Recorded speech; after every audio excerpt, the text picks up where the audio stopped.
So thank you for having me. What is this material, and why could it shed light on the question of what UFOs might be?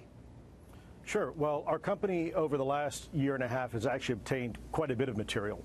And let me first preface by saying some of that material, its provenance is frankly hearsay, while the provenance of some of this material has been substantiated. And ultimately, we're in the process of analyzing this material at 3 different levels. We're looking at its physical properties, its chemical, or if you will, molecular properties, and then ultimately its atomic properties.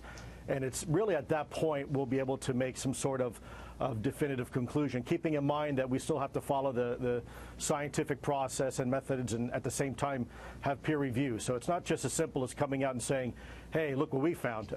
There's a lot of work that still needs to be done. I bet that's right, and of course you'll be challenged, as you ought to be challenged, I think. But quickly sum it up for us. Why do you think this material might be connected to UFOs? Well, without getting into a lot of detail right now, because frankly, it's too speculative for me at this point to say why I think something. At the end of the day, it's going to be what the analysis tells us. And if you have, for example, interesting isotopic ratios that are not normally found, let's say, on this planet, then you have to scratch your head and either A, it's been engineered that way, or B, it came from somewhere else. And ultimately, that's what we're trying to find out. So these are materials brought to you by people who say this is at the site of a UFO incident or a crash? In some cases, yes. Again, unfortunately, I can't elaborate too much with some of these individuals. We do have non-disclosure agreements, but it's from various sources, both private and governmental.